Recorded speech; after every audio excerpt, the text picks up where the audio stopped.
Bien le bonjour dans un nouveau documentaire, c'est Zolio, et aujourd'hui nous allons parler du lore de TNO sur l'Allemagne. Comment le monde a-t-il pu changer en si peu de temps? Comment? Eh bien, je vais vous raconter l'histoire principale du pays qui a créé le nouvel ordre mondial. Après avoir envahi la Pologne et le nord de l'Europe, avec le Danemark et la Norvège, le Reich s'est vite tourné vers la France. Avec la vitesse de l'armée allemande, les Alliés ont été coincés à Dunkerque. Mais les Alliés n'avaient pas le temps d'évacuer. L'armée britannique a été détruite et les Français se sont rendus.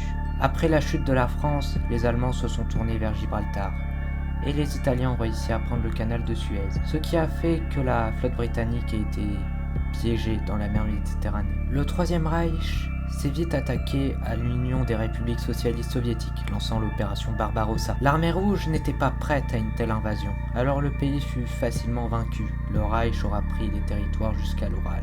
Le Japon était en guerre contre les États-Unis.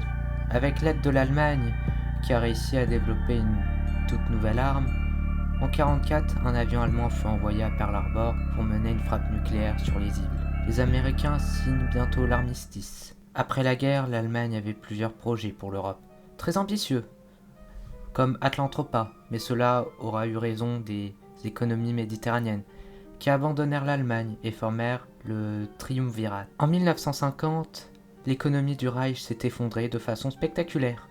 Les Allemands ont entraîné l'Europe avec eux, et les années 50 ont été une décennie de chaos. Pendant la crise, différentes factions au sein du Reich se sont créées pour résoudre la crise. Mais des tensions se sont créées. Les SS ont fait une tentative de coup d'État après cela. L'État SS de Bourgogne fut créé. Alors que l'ordre semblait rétabli, le gouvernement hongrois s'est effondré. L'Allemagne et la Roumanie et la Slovaquie ont conclu un accord pour envahir la Hongrie. Le conflit s'appela le conflit de Transylvanie. Mais tout n'était pas fini pour l'Allemagne. Une autre guerre éclata en RK Moscowine. Cette guerre fut rapidement gagnée par l'Allemagne. Après cela, cette guerre s'appellera la guerre de la Russie occidentale. Mais les personnes qui se sont révoltées ne se sont pas faites exécuter, mais mises en esclavage. Après cela, l'économie s'est stabilisée et les années 60 approchèrent. Peut-être que le monde basculera encore une fois.